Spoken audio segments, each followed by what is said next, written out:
ఒక దట్టమైన అరణ్యంలో బలమైన ఏనుగు ఉండేది. ఆ ఏనుగు పేరు గజేంద్రుడు. గజేంద్రుడు చాలా తెలివైనవాడు. అతని హృదయం మరీ మంచిది. అడవిలో జంతువులకు ఎప్పుడూ సహాయం చేస్తూ ఉండేవాడు. ఆకలిగా ఉన్న జింకలకు పండ్లు తెచ్చి పెట్టేవాడు. దారి తప్పిపోయిన కుందేళ్లను వారి గూటికి చేర్చేవాడు. కానీ ఒక సమస్య ఉంది.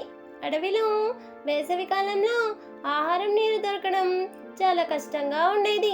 గజేంద్రుడు పెద్దవాడైనందున ఎక్కువ ఆహారం కావాలి.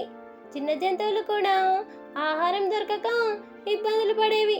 ఒకరోజు గజేంద్రుడు ఆలోచించాడు, నేను ఇంత పెద్దవాడిని, బలవంతుడిని, అడవిలో దొరికే కొద్ది ఆహారాన్ని నేనే తినేస్తే చిన్న జంతువులకు ఆహారం ఎలా ఉంటుంది? అవి కూడా బ్రతకాలి కదా. నేను ఏదైనా కొత్త మార్గం కనుక్కోవాలి. గజేంద్రుడికి ఒక అద్భుతమైన ఆలోచన వచ్చింది. అడవి పక్కన ఉన్న పొలాల్లో రైతులు పంటలు పండిస్తున్నారు. నేను కూడా రైతులాగా ఏదైనా పంట పండిస్తే ఎలా ఉంటుంది? నాకు శ్రమించే శక్తి కూడా ఉంది. కష్టపడి పంటను పండిస్తే నాకు కూడా ఆహారం వస్తుంది. మిగతా జంతువులకు కూడా ఆహారాన్ని పంచుతాను.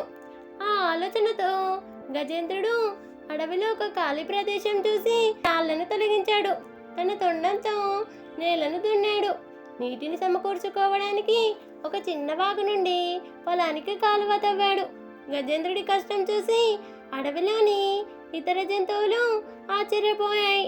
ఏనుగు బాబు, నువ్వు ఇంత కష్టపడి రైతులు ఇన్ని పనులు ఎలా చేయగలుగుతున్నావు అని అడిగాయి. అప్పుడు గజేంద్రుడు నవ్వుతూ చెప్పాడు, మనందరికీ ఆకలి ఉంటుంది. కేవలం అడవిలోని పండ్ల మీద ఆధారపడితే సరిపోదు. నేను పంట పండిస్తే మనందరికీ ఆహారం వస్తుంది. మీరు కూడా నాతో చేరితే ఇంకా మంచిది అన్నాడు. ఆ మాటలు విని కొన్ని జంతువులు ముందుకు వచ్చాయి. కుందేళ్ళు విత్తనాలు తెచ్చిపెట్టాయి. పక్షులు పైనుంచి విత్తనాలు చల్లాయి. కోతలు చిన్న చిన్న బకెట్లతో నీటిని తీసుకొచ్చాయి. ఇలా అందరూ కలిసి పొలం పనులు చేశారు. రోజులు గడిచే కొద్దీ ఆ పొలంలో పచ్చిక మొక్కలు మొలిచాయి. మొక్కజొన్న, అరటి పండ్లు, చెరగడలు అన్నీ పెరిగి పెద్ద పొలంలా మారింది. గజేంద్రుడు వాటిని బాగా కాపాడాడు. రాత్రిళ్ళు దొంగ జంతువులు రాకుండా పొలానికి కాపలాగా ఉండేవాడు. చివరికి పంటలు బాగా పండాయి. మొక్కజొన్న గింజలు, అరటి పండ్లు, చెరకు అన్నీ సమృద్ధిగా వచ్చాయి. గజేంద్రుడు తన పొలంలో పండిన ఆహారాన్ని తనే తినలేదు.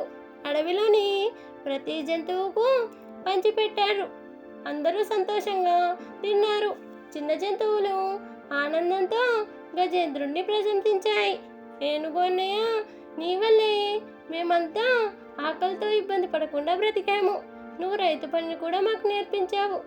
ఆ రోజు నుంచి అడవిలోని జంతువులు అన్నీ కలిసి కృషి చేయడం ప్రారంభించాయి.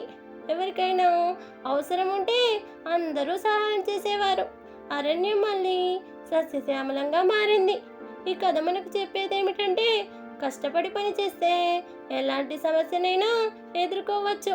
మన శక్తి, తెలివిని కేవలం మన కోసం మాత్రమే కాకుండా అందరి మేలకు ఉపయోగిస్తే సమాజం సుఖంగా ఉంటుంది. సహకారం, శ్రమ ఇవే నిజమైన సంపద.